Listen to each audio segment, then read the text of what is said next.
Nahuel, ¿qué decir al respecto? Suspenden a Verónica Abad por 150 días por un sumario administrativo. ¿Cómo comprender esta decisión? ¿Se pudo haber realizado esto en contra de la vicepresidenta Abad? De hecho, estamos bajo un proceso de ilegalidad, de inconstitucionalidad, porque es totalmente inverosímil que resalte en la Constitución. La Constitución es muy clara para poder suspender a la vicepresidenta o al presidente, y eso se lo hace mediante un juicio político, es decir, el único actor que así podría hacerlo es directamente la Asamblea Nacional. Esto no se lo puede hacer mediante actos administrativos, como que fuera cualquier tipo, cualquier otro funcionario. Entonces, estamos viviendo en este momento una,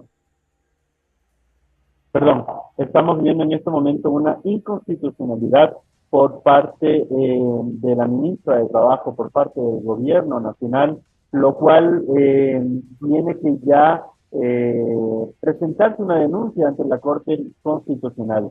Cabe recalcar en estos momentos que el presidente el día de ayer, mediante un decreto ejecutivo, nombró a Zaira Moya para, como vicepresidenta, no sé, encargada, pero esto es un acto totalmente ilegal, ya que la vicepresidenta Verónica Abad el día de ayer interpuso una acción de protección. Y esta acción de protección, si no se la resuelve, no puede en este momento encargarse ningún tipo de absolutamente a nadie la posición de vicepresidenta, porque hay un elemento en este momento que tiene que ser resuelto, no resolvido, como dicen otros tipos de personajes, sino resuelto, y posteriormente sí generar este tipo de encargos. Caso contrario, estamos bajo una ilegalidad y por ende una inconstitucionalidad. Estaríamos hablando de abuso de poder por parte del régimen de Daniel Noboa. Totalmente. Y en este momento hemos visto cómo el gobierno de Daniel Noboa ha usado los diferentes tipos de instrumentos ilegales, y no solo instrumentos ilegales, sino también instituciones para poder llevar a cabo todo lo que su imaginario así lo dicte.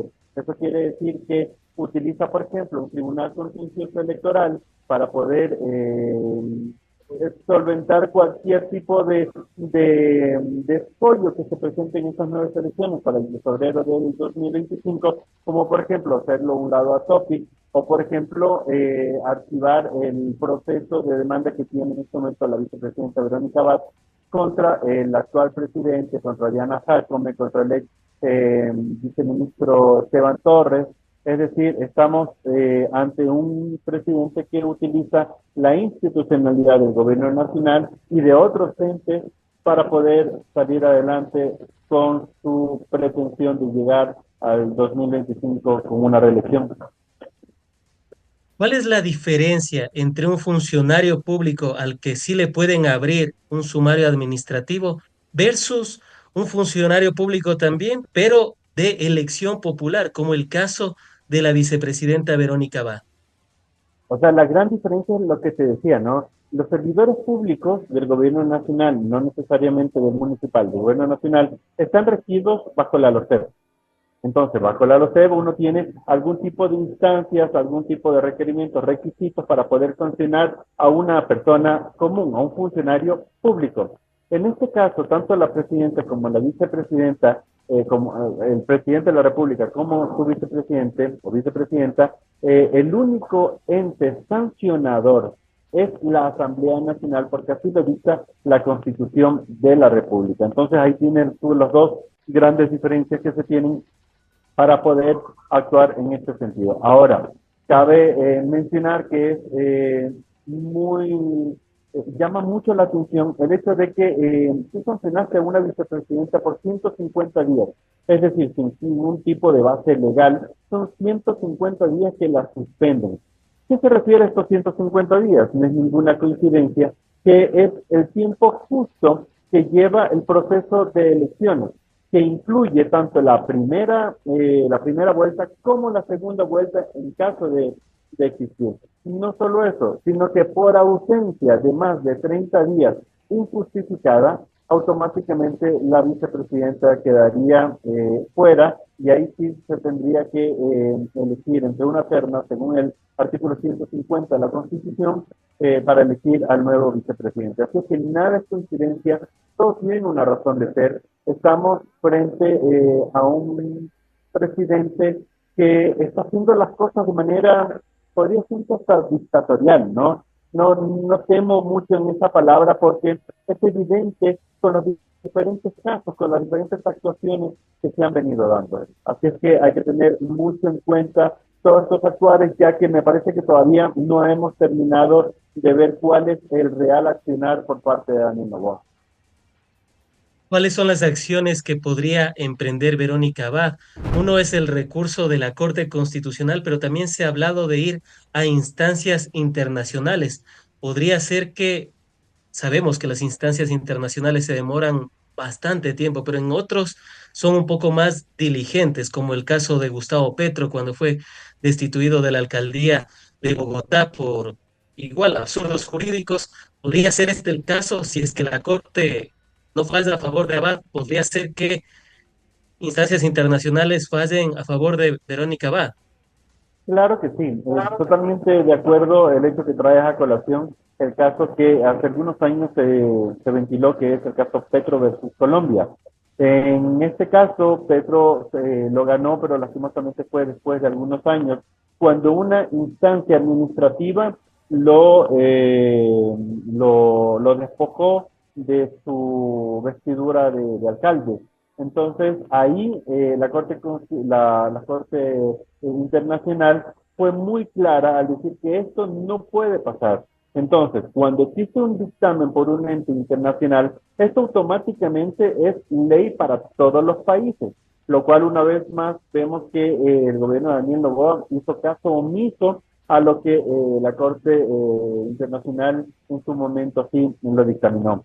Si bien es cierto, también a nivel nacional tú tienes la capacidad de poder interponer acciones legales, le sé que la vicepresidenta así lo ha hecho, también es cierto de que no le están haciendo caso, porque como te decía, tú no puedes en este momento nombrar a una vicepresidenta encargada hasta que tú no resuelvas los casos interpuestos, las apelaciones interpuestas por parte de Verónica Abad. Pero lastimosamente se hizo caso omiso y el día de ayer se generó este nuevo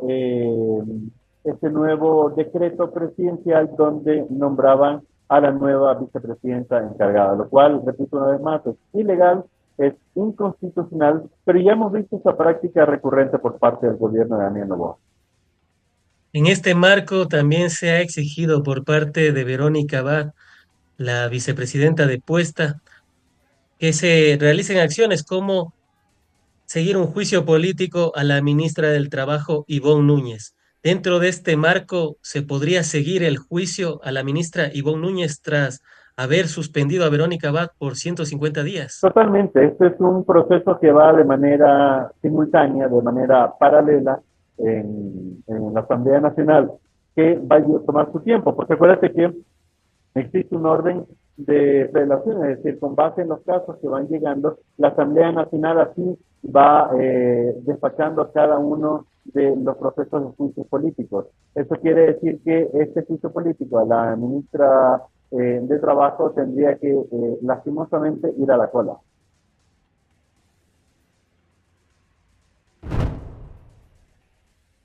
Perfecto. Parece que tuvimos una de nuestras famosas intermitencias, como ya nos tiene acostumbrados el nuevo Ecuador de Daniel Noboa. En todo caso, ya se podría seguir el juicio político a la ministra del Trabajo.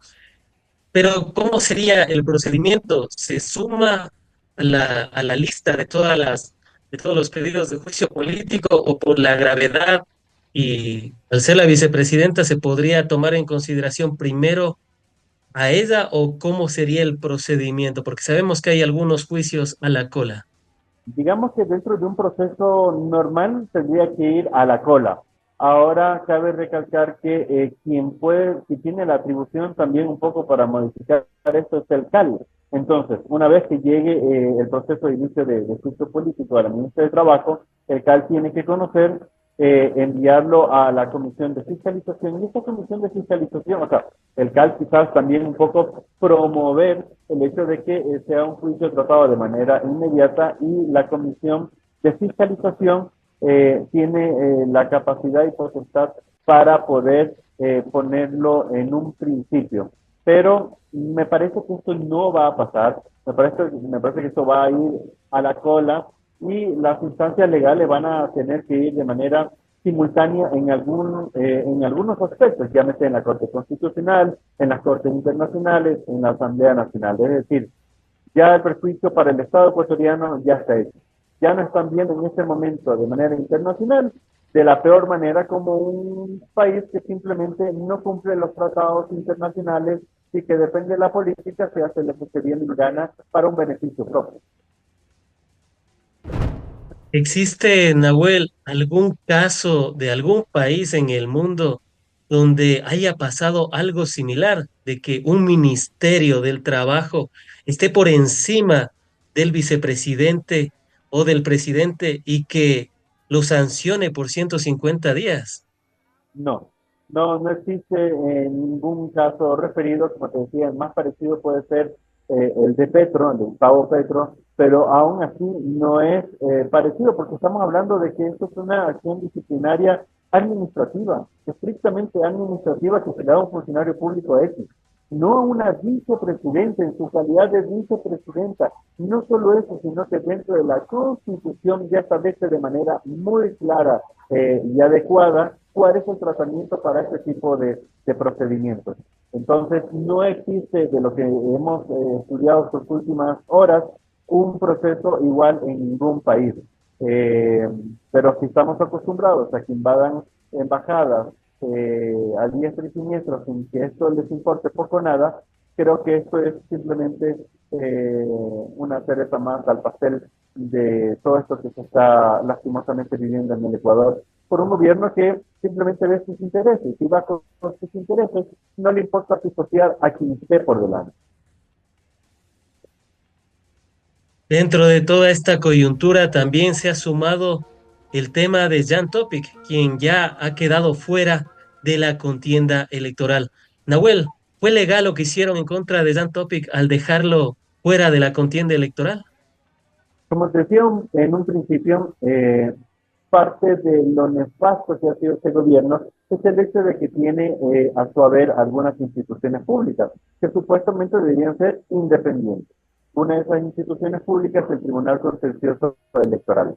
Estamos a vísperas de un proceso de elecciones que es en febrero del 2025, en el cual el ex candidato Jan Topic, según las últimas encuestas y según el análisis que nosotros hemos venido haciendo, mucha gente que desertaba de la posibilidad de hacer un voto por Daniel Noboa, veía ya Topi como una posibilidad, ¿sí? Entonces, estamos hablando de alrededor de un 7-8% más o menos, lo que el análisis que nosotros hemos podido estructurar.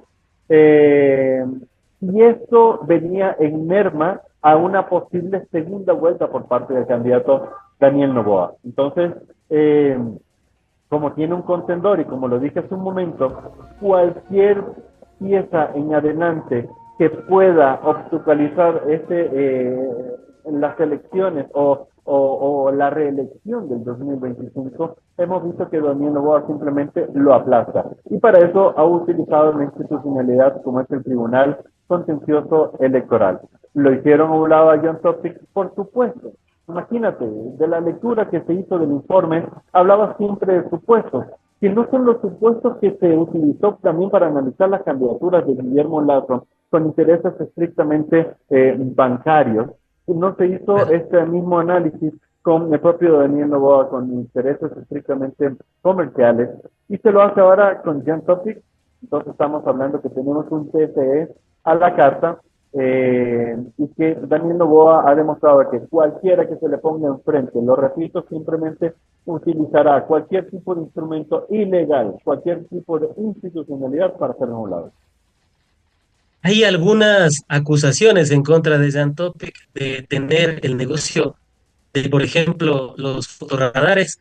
Hubo una entrevista que le hicieron a la alcaldesa de Manta en la cual ella no desconoció, más bien ratificó que Topic tenía el negocio de los fotorradares en Manta. ¿Podría ser esta una de las razones suficientes para dejarlo fuera de la contienda electoral? Mira, si te digo que sí, tendríamos que usar esta misma respuesta, repito, para Novoa, para Lazo. ¿Por qué razón? Porque cada uno de ellos tiene intereses dentro de lo público. Llámese lo bancario. No sé si te acuerdas que hace algunos años atrás el Banco de Guayaquil era el único que recibía las pensiones alimenticias. El único. Después cuando vino Claro. Rafael Correa ya utilizó el Banco de Pacífico, que es un banco mixto, público-privado, para que ahí realmente se depositen. Pero antes todo este tipo de beneficios lo tenía directamente Banco Guayaquil, banco donde es dueño directamente Guillermo Lazo, pero no se dio ese actuar para poder descalificarlo.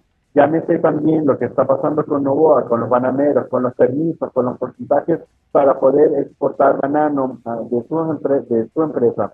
Llámese también un ejemplo muy claro lo que se está viviendo ahora, que es con la empresa El Ordeño, que su tía es una de las grandes beneficiarias y que declararon un desierto, no, perdón, contratista incumplido en su momento a quien estaba dando la alimentación tanto a los PPLs como a ciertas escuelas de la ruralidad para poder dar este contrato a través del Ministerio de Educación a un familiar directo por parte del presidente Novoa.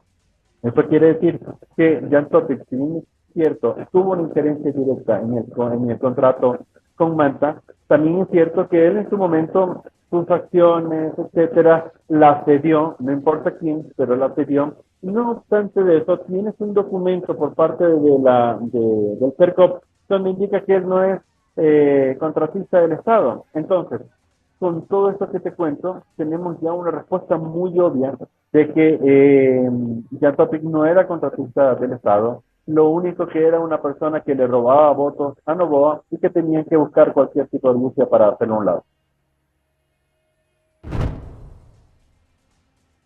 Con lo que ha pasado y frente a todos estos escenarios, Nahuel, se podría decir que vivimos en un estado fallido, vivimos en un estado que no respeta el Estado de Derecho. ¿Cómo se podría catalogar al Ecuador tras todo esto y que se viene sumando a una serie de irregularidades que viene inclusive desde el Trujillato, cuando se declaró una vacancia constitucional? Desde ahí se puede decir que hemos tenido esta serie de irregularidades e ilegalidades e inconstitucionalidades en el país. Bajo la parte conceptual de la definición de Estado fallido, sí, el Ecuador es un Estado fallido porque tenemos un gobernante incapaz de poder dar los servicios básicos a los ecuatorianos. En este caso específico es la parte de la energía eléctrica. Eso es lo que significa un Estado fallido. Aparte de eso, dentro de la parte política tenemos un gobierno que no tiene la capacidad para establecer políticas públicas, ni en seguridad, ni en salud, ni en empleo, ni en energía, en absolutamente nada, porque les importa poco nada ese tipo de elementos, porque son personas que no sufren, que no son capaces de identificar cuál es la problemática real de los ecuatorianos a pie.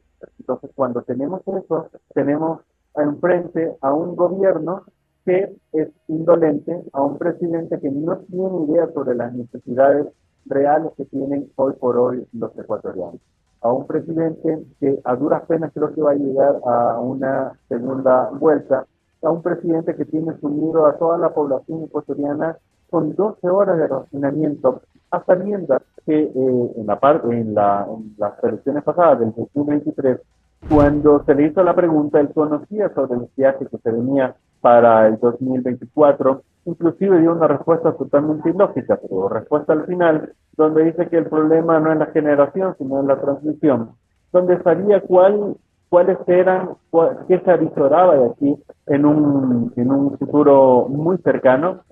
Ya sabiendo de eso y con el informe que en su momento la ex ministra Robo le envió detallado de lo que se venía, lo que se tenía que hacer, simplemente hizo caso omiso a este tipo de situaciones y prefirió tenernos en ascuas a los ecuatorianos para beneficiarse con cualquier tipo de interés propio. Entonces, los ecuatorianos estamos sufriendo en este momento todo este tipo de consecuencias. Un presidente que piensa en sus negocios y no en los ecuatorianos de aquí. También dentro de esta coyuntura muy movida que hemos tenido en los últimos días, están los proyectos de ley que envió el Ejecutivo. Estamos hablando de una ley contra el lavado de activos. Y bueno, suena interesante, ¿no? Desde hace 8 años hemos escuchado leyes de fomento de la economía, del aparato productivo, leyes contra la delincuencia, en fin. Pero en la práctica, Nahuel, ¿han servido de algo? Primero, estas leyes que se han promulgado en los últimos años y tomando en consideración la última, cuando se realizó la consulta popular por parte de Daniel Noboa por el tema de la inseguridad, ¿sirvió de algo? ¿Se ha extraditado a alguien? ¿Ha servido para combatir a los grupos narcodelictivos?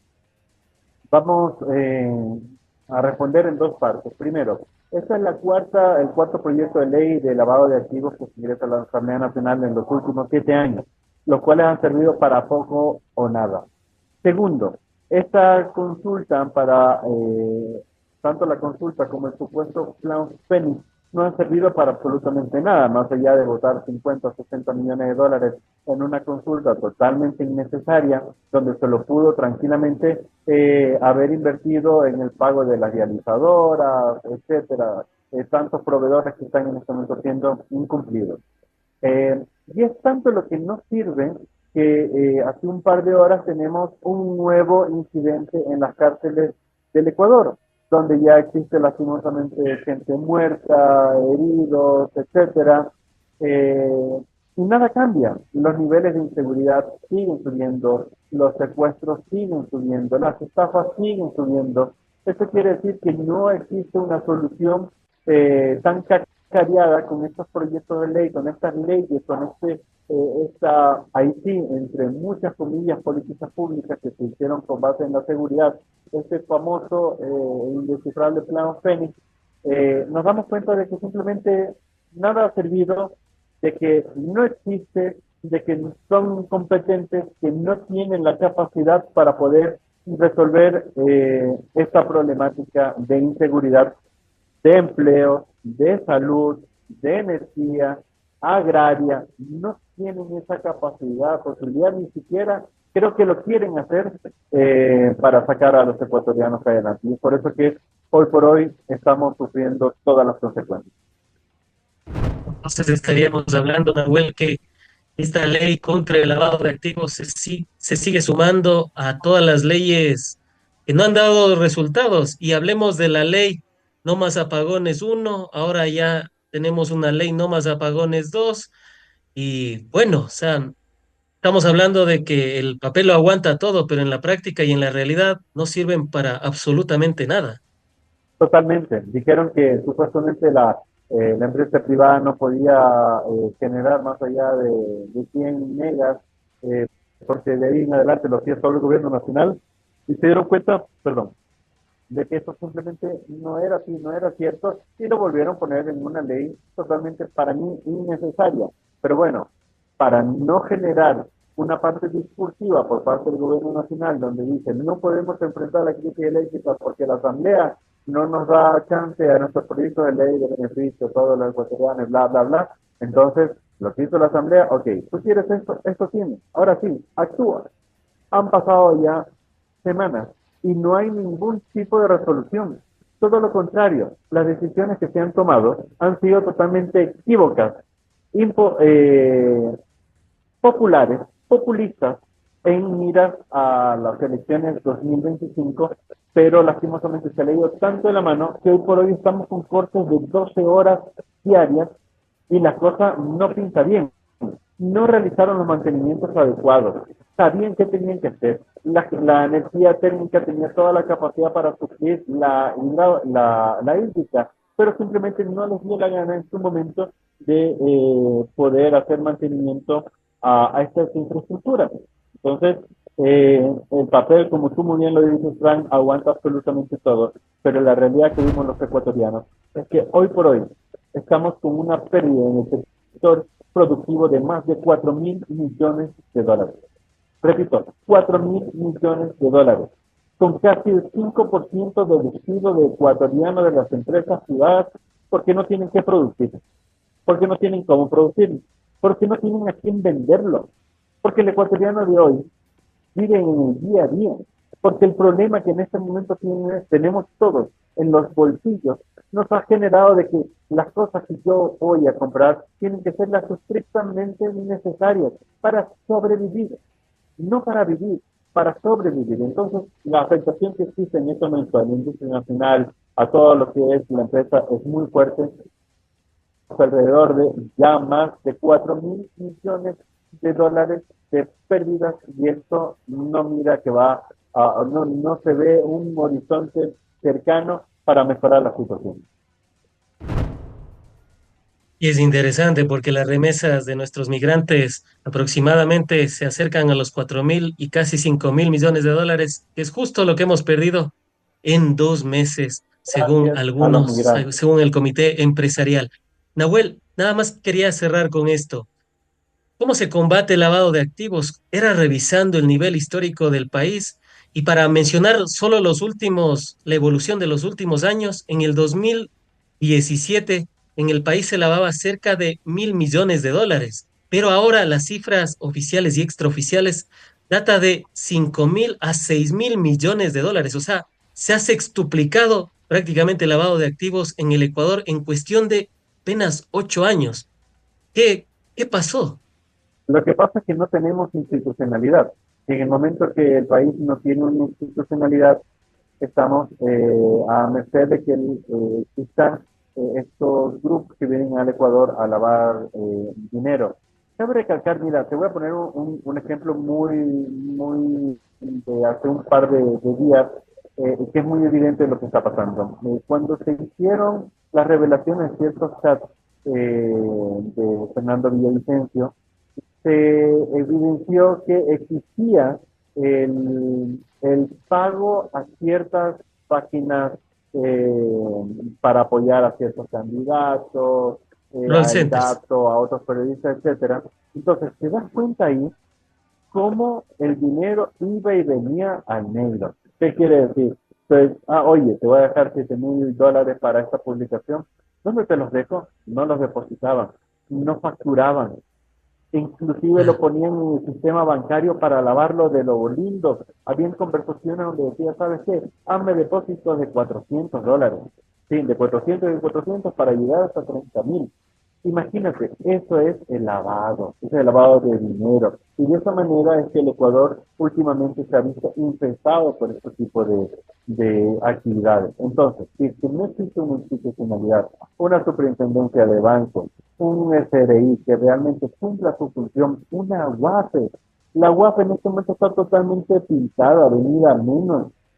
No dice absolutamente nada, no notifica nada, no hace ningún tipo de control. Entonces, cuando nosotros reforcemos lo que es la institucionalidad del país, todo este tipo de lavados, todo este tipo de delitos, 100% van a ir bajando. y tomando en consideración que poco o nada se ha visto de alguien que esté judicializado por el tema de lavado de activos, me parece que a duras penas uno por año, cuando en Colombia y en Perú tienen una media de 7 a 10 personas judicializadas cada año por este delito para que precisamente se trate de prevenirlo. Han sido las apreciaciones de Nahuel Mendoza. Y te comprometo también para hablar del tema de los chats de Fernando Villavicencio, porque ese también es un tema que es digno para un programa entero nada más.